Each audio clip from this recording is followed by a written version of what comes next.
think today may be a good day. We got new hoses made. My shirt is washed. My hat is clean.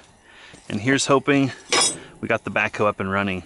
We picked up a set of matching hoses to replace both sides of the loader arm because those hoses over there are about the same vintage. And so if we blew these, we're probably gonna blow those over there. So for anyone watching this who might be interested in learning, check your prices locally because it took 3 different stores, 2 auto parts stores and 1 tractor supply store to get all the fittings needed to make these hoses. Everybody said, oh, we should have those in stock, and they didn't. So I had to go to 3 different stores to get 4 hoses made. Don't tell one place, but these hoses, which appear to be of satisfactory quality, good Eaton fittings, nice hoses, 78 bucks. These hoses, also nice looking hose, good fittings, $140. Literally twice as much for an identical pair of hoses. So my recommendation would be shop around.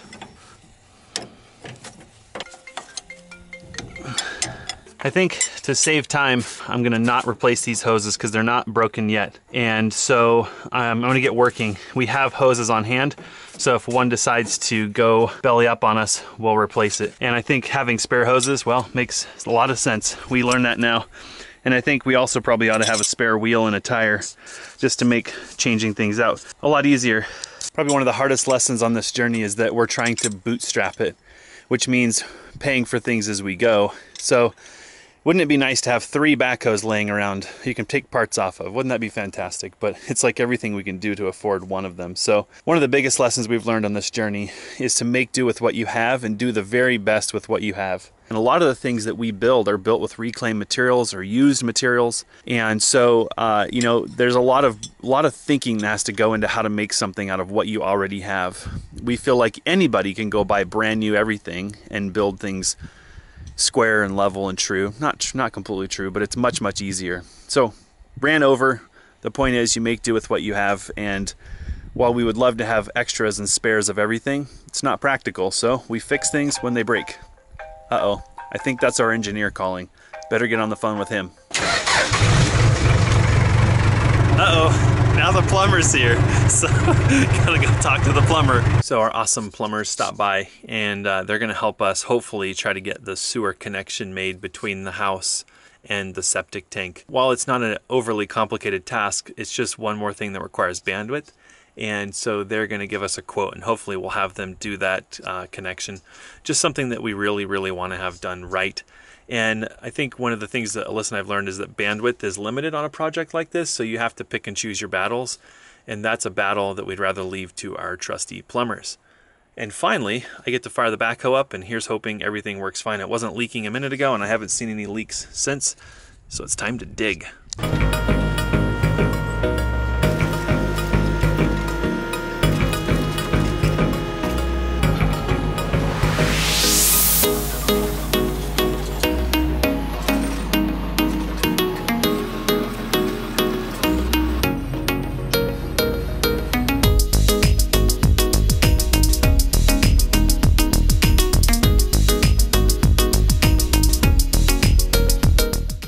How's it coming?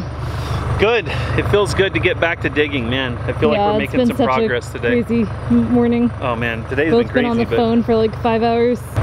Yeah, so really quick, we just got off the phone with our concrete guy who has been really kind of mentoring us on not digging too much. And so we laid out the lines for the outside of the footing, but we need to put 4-inch drain tile or perforated pipe out there. We were concerned, I was concerned that we would have to compact the fill dirt once we poured the walls. We talked to him and said that's not necessary unless we're gonna build something there, which we don't plan to do for at least a couple of years. So thankfully we did not dig too much yet. Another problem we ran into, when we first laid this out and started measuring, we didn't really know how deep into the hillside we would get before we were over the height of our walls. And we want to have a minimum of 16 inches between the dirt and the wood on our structure. So we're only 28 feet of 36 feet deep, and we're only within 6 inches of where we can stop excavating. So what we've agreed to do, Alyssa and I have kind of talked about it, and we've done a little bit of measuring. We were originally going to put the corner of the house right here, but we would have had to build a small retaining wall here to hold this earth back, or cut it back, or do something. But it's become obvious that it probably would be better to move the house forward around 3 feet. It would do a couple of things: less digging for one, which means for every foot you dig back there, that's several yards of rock. Less digging is better for everybody. We would still be probably able to get away with not having a frost wall over here, or maybe a very short one, which means all of that would be less concrete for our footing. And then we wouldn't have to build a retaining wall right here. So it just makes less work overall by not over excavating. So that one phone call saved us a lot of effort, a lot of wasted time and wasted money. So I think you're gonna work on this. Yeah. I have a couple of tasks to do, still important, just not this. So I'll probably make some headway on that, and then I'll probably help you with lines and stuff. And yeah, you've been on the phone today with our engineer, volunteers, our Radiant Floor Heating Company. Who else have you talked to today? That's not even everybody. This morning we got hoses tractor fixed. rental place. Tractor rental place, trying to get dimensions on tools and stuff. Yeah. Yeah. I mean, this is what building a house has turned out to be. It turns out you don't spend nearly as much time digging as you do talking to people on the phone, chasing plans and tools and things. Yeah. So you're gonna go do poly, and you're going to, what else? Poly and something. I'll catch you guys up to speed when I remember.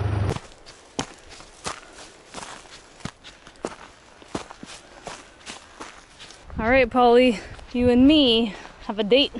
We're trying to figure out how to get this poly off the top of the hill.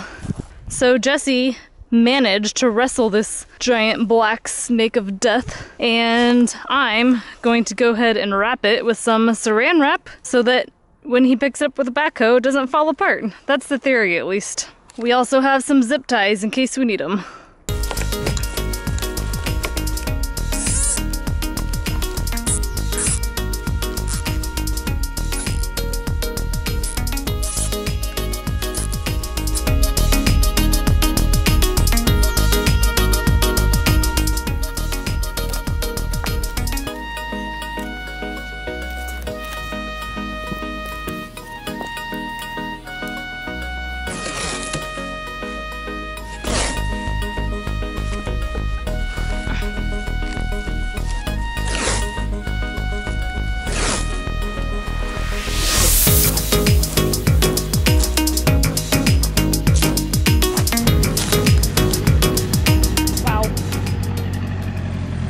Meanwhile, Jesse's been mobbing away.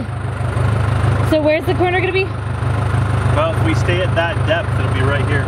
Is this surreal or what? Yeah. I do have to say that the dirt's kind of cold, which makes me really happy. Oh my God, don't even tease. So, at this point, which I'm about 5 inches too high back here, I'm 9 feet at that soil. Okay. That topsoil, which means that topsoil is about 9 feet 5 inches. We can always like knock it down a little though, right? And slope back to the house? No. Nope. Okay, so this is a little too deep. Yep. We either have to build a retaining wall and knock that back, or we have to raise the house, like raise the foundation up. Raising the foundation up is not terrible. It just means that we would have to fill and slope away from the house. I don't think that's a bad thing. But right here, it's almost like a foot for a foot. Every foot you go deeper, you have to go up a foot. I mean, it's 47-degree slope. So we're not gonna build literally to the edge because the footing's gonna come out a ways. So as it is here, we're gonna be 4 feet out over there, right? Yep. Okay. From our original that might line. not be a bad compromise. Well, because if we go 4 feet here, you're gonna have to go up 4 feet. Oh God, that's so much dirt. Like we're talking like days of work. And then you got to backfill all that too. So tough decision here. I guess we're learning as we go. So I think we decided we're happy with this. Yeah, we're gonna excavate it as is because this is the least amount of excavation we could possibly do, and then when our concrete guy comes by tomorrow to look at the excavation, he can advise us whether he thinks we should dig more. I think his advice will probably be no. Yep. It's the least of all evils because we want to be as much earth encased as possible for earth cooling, but there is a trade-off there. You go too deep and now you've literally just start writing checks for everything. Yep. You start creating a lot more work for yourself. So I'm not sure exactly how to make this work perfectly, but I think it's the best decision until I find out otherwise.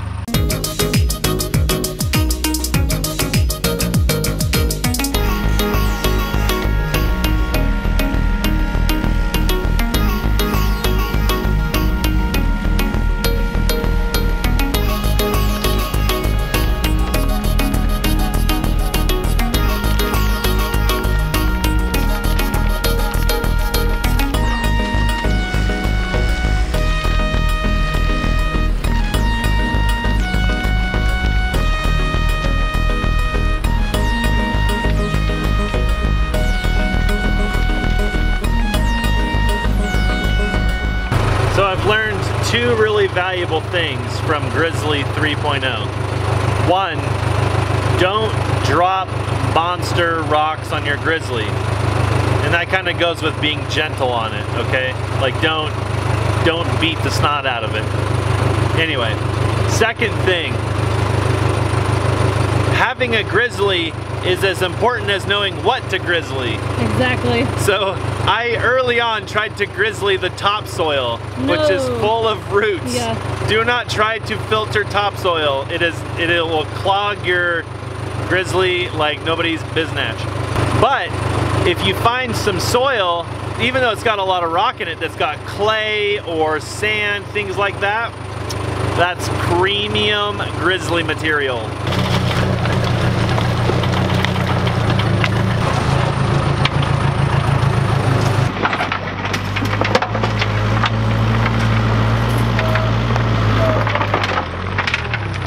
Kind of weird, but it kind of there's something about the backhoe that sounds like Jesse's yelling.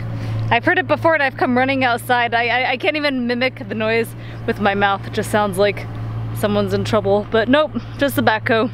Wow, we don't even have words for how thankful we are that it's cloudy right now. It's like a storm might be rolling in. I remembered the other thing that I have to do.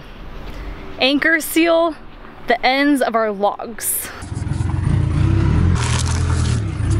You may recall that we had these logs delivered, I don't know, a week or two ago. But as you can see, we're already having a decent amount of checking in the ends of these logs. So we want to get them sealed. And what that does is it seals the log up so the moisture can't escape as well. So it doesn't dry as quickly. So it reduces the odds that it's gonna check. Hey, buddy. Hey. Boo-boo. Bugaboo, it says we have to pry or cut off the plastic ring first. You want to do that part? Huh. So I think a lot of people put this on with either a paintbrush, which we don't have, or latex gloves. But in my experience, putting it on with latex gloves when it's really rough like this doesn't work that well. So what I have found to work well is just applying it with a rag.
How's it going? Good. Are you sure? I'm watching one of our YouTube videos. Oh, Do you funny. know why? Because you haven't seen any of them. Because I never get to watch our videos. Might as well watch them. I mean, out of respect for Yeah. you, at least. That makes me happy. I was worried that the backhoe shut off, so something was wrong. Are you just done? Are we just done for the night? I'm done, man. Okay. I've been at this for, this would be around 8.5 hours. I have a crazy like little banjo string in my neck that keeps like pinch, pinch, pinch, pinch. So stretch, shower, eat some dinner. Food, sleep, rinse, repeat. Probably got 60% of this done. So yeah. Today was That's good. This is what should have happened Friday. Yeah, hopefully finish this tomorrow. Oh yeah. I've been doing the slow and steady pace, not trying to set any records. Backfill in the trench, which is a victory. Yeah, heck yeah, wow, that looks so good. Slowly covering all that up. Nice work, Jesse. Looks so good. I'm gonna walk on it. Oh my gosh. Can I wrap this video up?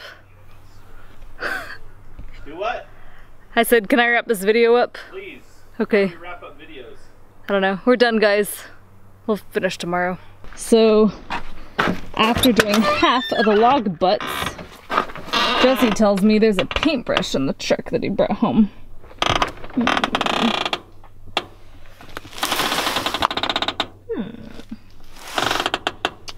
Well, I don't know where it is, but that would have been nice to know like 2 hours ago.